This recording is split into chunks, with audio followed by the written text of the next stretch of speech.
Vajiraman Ravi has been still there even during my mains preparation, during both my attempts 2023-24. I started my preparation in 2018 here as a foundation batch student, and finally I'm again back here 6 years later. The life has come full circle finally. I post-graduated actually in year 2018. After that I came to Vajiraman Ravi, as the name has always been there, where I was completely clueless कि क्या करना है क्या नहीं. And that year I think ये join किया test series मैंने, and we had those regular feedback sessions. GS we had GS. I was enrolled for the GS thing. I had that regular feedback session after every copy that was checked. We had those mentoring sessions going on. So उससे पता चलता था what is wrong, where I should add on, what is the changes I need to make, etc. So it went like that, and I really scored good in GS. Last year also it was 435 marks in GS 1, 2, 3, 4. Greetings to everyone listening to this podcast. मेरा नाम मनु गर्ग है. इस साल की UPSC civil service examination 2024 में मेरी 91 rank आई है. इसमें मेरे मेंस में मार्क्स 827 है, इंटर में 160 है, टोटल 987 मार्क्स हैं. इस 827 मार्क्स में एक बहुत बड़ा रोल ऑप्शनल का रहा है कि ऑप्शनल में मेरे 279 मार्क्स हैं. इस 279 में पेपर 1 में मेरे 135 और पेपर 2 में 144 मार्क्स हैं. तो ऑप्शनल जो 500 मार्क्स का होता है वो काफ़ी इंपॉर्टेंट पार्ट होता है of the entire marks that one has in mains. तो 1750 में से 500 मार्क्स केवल ऑप्शनल के होते हैं. तो हमें फोकस करना चाहिए कि 1/3 अगर मार्क्स वेटेज ऑप्शनल का है तो 1/3 टाइम या 1/3 एफर्ट्स या फिर उससे ज़्यादा भी हम ऑप्शनल में लगाएं, क्योंकि वो स्कोरिंग भी रहता है और इससे हमारी रैंक सिग्निफिकेंटली अप या डाउन हो सकती है. तो मेरे केस में मेरा optional political science and international relations था, क्योंकि और ऑप्शनल डिसाइड करते हुए भी एक चीज़ हमें ध्यान रखनी चाहिए कि ऑप्शनल हम किसी टॉपर के कहने से या फिर मार्क्स के ट्रेंड एनालाइज करते हुए ना ही चूज़ करें, क्योंकि ये डाउट काफ़ी आता है कि इस बार सोशियोलॉजी में मार्क्स नहीं आ रही है, पॉलिटिक्स में मार्क्स नहीं आ रहे, तो क्या लेना चाहिए ऑप्शनल के. तो मेरा सजेशन यही रहेगा कि मार्क्स इस बार नहीं आए या फिर पिछली बार नहीं आए तो इसका मतलब ये नहीं कि अगली बार भी नहीं आएंगे, या फिर अगली बार नहीं भी आएंगे तो हम श्योर नहीं हो सकते कि इतना बड़ा डिसीजन ऑप्शनल चूज़ करने का हम केवल इस बेसिस पे चूज़ कर लें कि इसमें मार्क्स आते हैं या नहीं आते. जो सबसे मोस्ट इंपॉर्टेंट फैक्टर मेरे अकॉर्डिंग ऑप्शनल चॉइस का है वो है इंटरेस्ट इन दैट ऑप्शनल, क्योंकि ऑप्शनल हमें एक सिग्निफिकेंट अमाउंट ऑफ डेप्थ तक पढ़ना पड़ेगा. उस डेप्थ में इंटरेस्ट बरकरार रखने के लिए हमें उसमें खुद ऑप्शनल को पसंद करना पड़ेगा. तो मेरे केस में पॉलिटिकल साइंस 11th क्लास से मुझे काफ़ी पसंद था. मैंने अपनी ग्रेजुएशन हिंदू कॉलेज DU से करी, वो हिस्ट्री एंड पॉलिटिकल साइंस में बैचलर्स किया था मैंने. उसके बाद में मैंने JNU से मास्टर्स किया in international studies and political science, and अभी मैं PhD परस्यू कर रहा था फ्रॉम JNU के school of international studies in centre for south Asian studies. तो आप मेरे बैकग्राउंड को देख के पता कर सकते हैं कि मुझे पॉलिटिक्स में interest not just for UPSC purposes but for my academic purposes भी था. इसके अलावा पॉलिटिकल साइंस ऑप्शनल में सबसे पहले हमें रिक्वायरमेंट है कि हम पेपर के पैटर्न को समझें. जो पेपर होता है उसमें 2 पेपर होते हैं, पेपर 1, पेपर 2. पेपर 1 में 2 सेक्शन होते हैं, paper 1A, 1B. Same with paper 2, paper 2A, 2B. तो पेपर वाइज चलते हुए मैं आपको स्ट्रेटजी बताना चाहूँगा. पेपर 1A में वेस्टर्न पॉलिटिकल थॉट और पॉलिटिकल थ्योरी आती है. इसके अंदर हम कुछ थिंकर्स और कुछ पॉलिटिकल थॉट को पढ़ते हैं. ये पेपर मोस्ट इंपॉर्टेंट पेपर है पूरे political science as an discipline का, क्योंकि इस पेपर से हमें एक basic amount of terminologies, keywords और एक लैंग्वेज ऑफ पॉलिटिक्स में डेवलप होती है. कुछ वर्ड्स होते हैं पॉलिटिकल साइंस के, वो हमें इस पेपर से ही मिलते हैं. अगर हर एक सब्जेक्ट होता है उसकी अपनी लैंग्वेज होती है. सिमिलरली पॉलिटिकल साइंस की लैंग्वेज अगर हमें डेवलप करनी है, जैसे मैथोलॉजिकल होलिज्म या फिर कुछ भी और चीज़, वो तो हम इसी पर्टिकुलर पेपर 1A से वो डेवलप कर सकते हैं. तो इस पेपर को हमें यूटिलाइज करना चाहिए ताकि हम और पेपर में भी वो लैंग्वेज यूज़ कर पाएँ, जैसे कि ओरिजिनल पोजीशन, जैसे कि वेल ऑफ इग्नोरेंस. ऐसे वर्ड्स हर और पेपर में भी हो सकते हैं पॉलिटिकल साइंस के. इस पेपर को पढ़ने के लिए OP गौबा सर की बुक आती है पॉलिटिकल थ्योरी पे, या फिर एंड्रू हेवुड एक बुक आती है. तो इन दोनों में से कोई भी बुक पढ़ सकते हैं. मैंने पर्सनली OP गौबा पढ़ी थी क्योंकि उसकी लैंग्वेज थोड़ी लूसिड और ईजी है to understand, easy to comprehend. इसके अलावा कुछ बहुत ज़्यादा पढ़ने की ज़रूरत नहीं पड़ती इस पेपर के लिए. सेकंड जो है पेपर 1B, वो होता है इंडियन गवर्नमेंट एंड पॉलिटिक्स. ये पेपर बहुत इन लाइन होता है विद GS2 पेपर. इस पेपर को और GS2 पेपर के लिए आप एक साथ इंटीग्रेटेड वे में प्रिपरेशन करेंगे तो बेटर रहेगा. पेपर 1B के लिए मैंने लक्ष्मीकांत को रेफ़र किया था, साथ ही में और उसको एक्स्ट्रा जाते हुए कुछ एक्स्ट्रा जो टॉपर्स की कॉपीज़ थी, जो एक्स्ट्रा रिसोर्सेज थे, उनको मैंने पढ़ा था ताकि वैलिडेशन हो पाए. इसमें हमें स्कॉलरली ओपिनियंस पता होना चाहिए. तो एडिटोरियल जो आते हैं प्रताप भानु मेहता सर के हुए, क्रिस्टोफर जेफरलोट सर के हुए, सुभाष सर के हुए, इन सब के एडिटोरियल्स हमें पढ़ने चाहिए। इससे हमें एक इन डेप्थ अंडरस्टैंडिंग बिल्डअप होती है कि आसपास जो इश्यूज़ चल रहे हैं उसमें पर्सपेक्टिव क्या है, सुप्रीम कोर्ट का रोल इंडियन सोसाइटी में क्या है, क्या वो एक अच्छा रोल है, क्या ख़राब रोल है, क्या जुडिशल ओवररीच है, जुडिशल एक्टिविज्म है, क्या है। तो ये सब चीज़ों के लिए आर्टिकल्स पढ़ना इसमें काफ़ी ज़रूरी है जो न्यूज़पेपर्स में आते हैं पेपर 1B के लिए। और पेपर 1B का जो कंटेंट है, मैं मानता हूँ कि बॉर्डर्स काफ़ी ब्लर हैं विद GS2, तो हम हेजिटेट ना करें कि क्या हम वाटर टाइट कंपार्टमेंट में एसोसिएट करके कि ये तो GS2 का कंटेंट है, इसको हम ऑप्शन में क्यों डालें, ये तो पेपर 2B का है, इसको हम GS2 में कैसे डाल दें, पेपर 1B में कैसे डाल दें। तो ये हमें वो नहीं मानना चाहिए सेग्रीगेशन, और इंटरचेंजेबली पेपर 1B का कंटेंट और GS2 का कंटेंट लिख लेना चाहिए। फ़र्क इतना होना चाहिए कि स्कॉलर्स हम पेपर 1B के GS2 में कोट ना करें, वरना वो पूरा ऑप्शनली बन जाएगा। स्कॉलर्स के अलावा जो भी आर्ग्यूमेंट है, जो भी डेटा है, जो भी एग्जाम्पल है, जो भी ओपिनियन है, पर्सपेक्टिव है, वो सब हम यूज़ कर सकते हैं। बात है पेपर 2A की। अब 2A होता है कंपैरेटिव पॉलिटिक्स। इसमें हमें कुछ थ्योरीज़ हैं, political sociology approach, systems approach, structural functional approach, political economy approach, political modernisation, new institutional approach. ले देखिए ये कुछ अप्रोचेज़ हैं जिन पे the role of state in the global south, role of state in developed societies, ये कुछ globalisation का role and how it has change the role of state, ये कुछ टॉपिक्स हैं जो लिमिटेड लिस्ट हैं, यही बार बार रिपीट होंगे।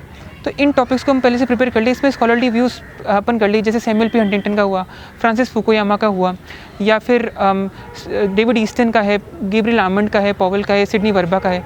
इन सब की एक लिस्ट बना के एलिटिस्ट अप्रोच क्या होती है, प्लूरलिस्ट अप्रोच क्या होती है, वो डिफरेंट कैसे है, पॉलियार की बुक में रॉबर्ट ढाल ने क्या बोला है, ये आर्ग्यूमेंट्स प्रिपेयर करके comparative politics and government paper काफ़ी ईजी है।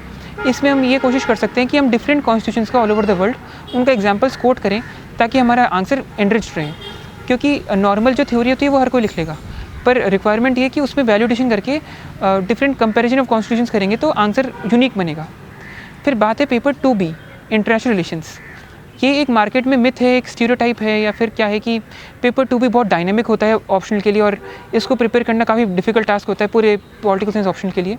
पर मुझे लगता है कि कुछ बेसिक अंडरलाइंग अंडरपिनिंग्स होती है जो सिमिलर रहती है फॉर इंटरनेशनल रिलेशंस।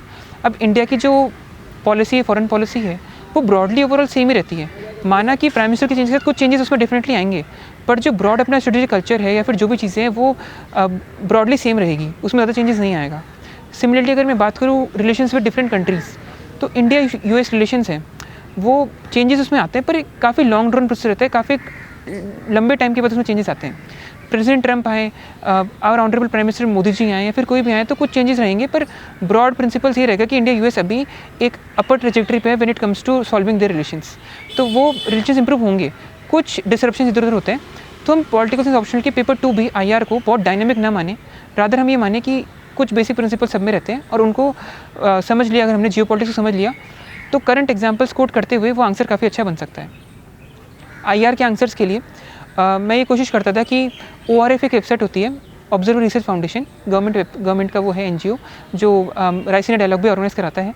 तो उसको सुन के जिसमें अच्छे जो कीवर्ड्स है, कैची लाइन्स हैं, उनको मैं अपने आंसर्स में कोट करूँ।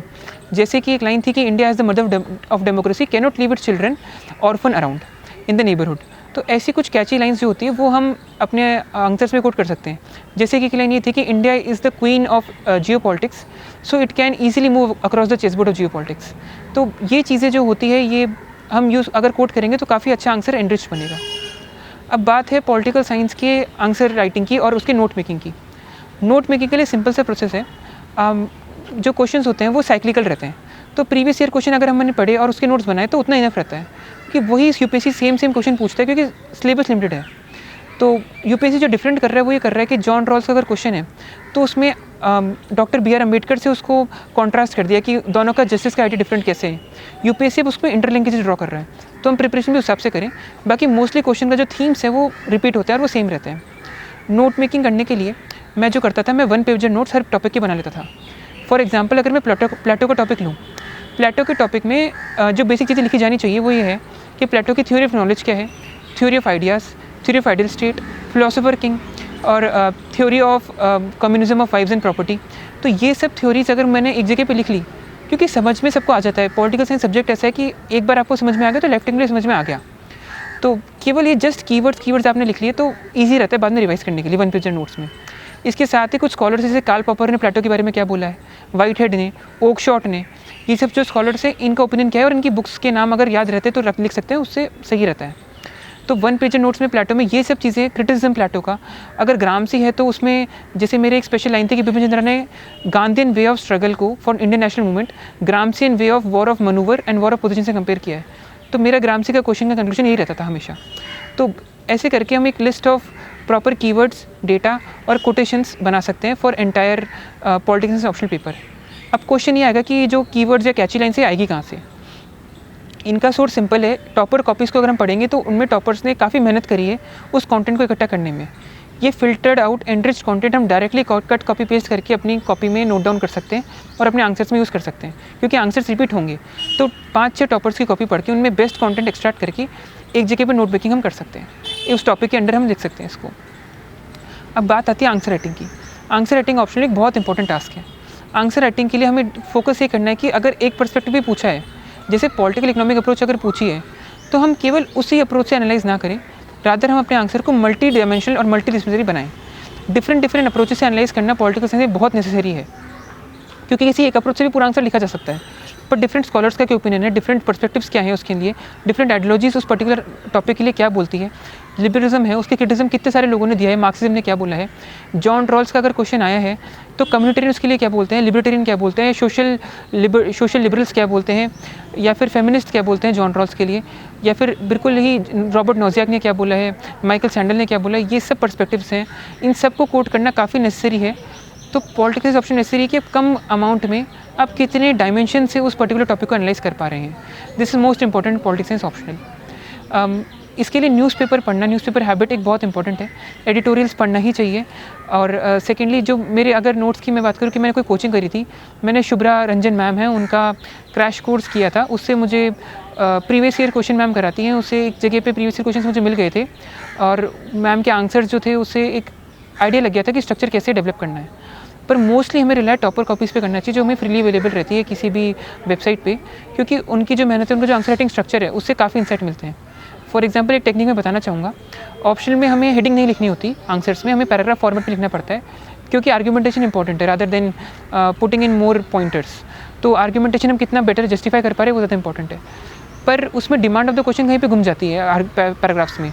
तो एग्जामिनर को ऐसा दिलाने कि डिमांड ऑफ द क्वेश्चन ना घूमे, मैं क्या करता था, जो मैंने किसी टॉपर की कॉपी में से देखा था, जो क्वेश्चन की डिमांड है, जैसे क्वेश्चन में लिखा है कि change in nature of state, तो मैं उस same change in nature of state जो 3-4 वर्ड्स हैं उनको अपने आंसर के पैराग्राफ में कहीं ना कहीं डाल देता था लाइन में, ताकि वो ऑकवर्ड भी ना लगे पर वो इनकॉर्पोरेट हो जाए, और उसको मैं बॉक्स में डाल देता था पैराग्राफ के अंदर ही। अलग से हेडिंग उसको नहीं बनाता था, पर पैराग्राफ में उसको हाईलाइट कर देता था कि मैंने देखो डिमांड जो आपने क्वेश्चन में पूछा है वो सेम कीवर्ड मैं एड्रेस कर रहा हूँ मेरे क्वेश्चन में। इससे मेरा एग्जामिनर को पता रहता है कि क्वेश्चन से डिमांड तो डाइवर्ट नहीं हुई है। पॉलिटिकल साइंस ऑप्शनल के लिए वैल्यूडेशन के लिए सबसे बेस्ट रिसोर्स है टॉपर कॉपीज़। टॉपर्स कॉपीज़ में जितना पढ़ेंगे उतना बेटर रहेगा। कुछ टॉपर कॉपी जो मैंने खुद ने अपने ऑप्शन के लिए पढ़ी थी वो थी उत्कर्ष द्विवेदी की, जिनकी रैंक 5 थी शायद 2020 में। उसके बाद में सम्यक जैन सर हैं, उनकी रैंक 7 थी 2022 अटेम्प्ट में, उनकी पढ़ी थी। 2022 अटेम्प्ट में रैंक 1 जो ईशिता किशोर मैम थी उनकी कॉपीज़, और 2023 में कुणाल रस्तोगी सर है रैंक 15, उनकी कॉपीज़ मैंने पढ़ी थी अपने ऑप्शन के लिए, और उनसे मुझे काफ़ी पर्सपेक्टिव और काफ़ी डिफरेंट स्कॉलर्स मिले थे जिनको मैं कोट कर पाया था।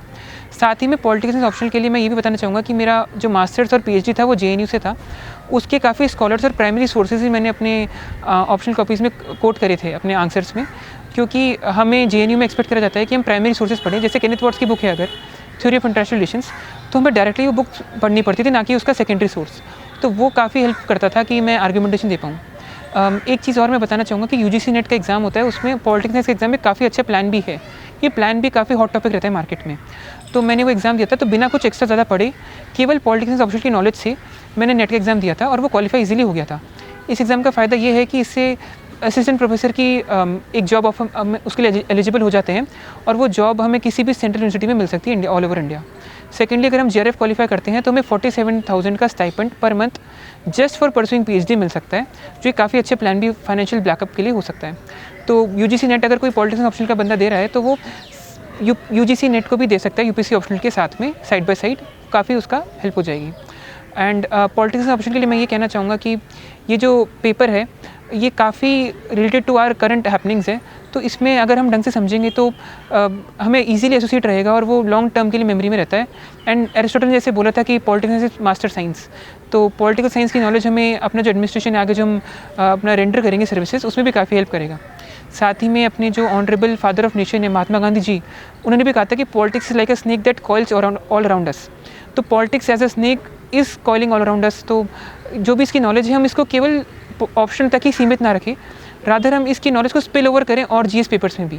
जैसे मैंने जीएस ऑप्शनल की नॉलेज को एसए में कोट्स किए थे बहुत सारे, फूको का एग्जांपल डिस्कोर्सेस का मैंने अपने एसए में डाला था। जीएस 1 के अंदर सोसाइटी में मैंने ऑप्शनल की चीज़ें डाली थी बहुत सारी, और जीएस 2 तो पूरा ऑप्शनल से आंसर हो ही सकता है। जीएस 3 में इंटरनल सिक्योरिटी पॉलिटिकल साइंस से आंसर हो सकता है।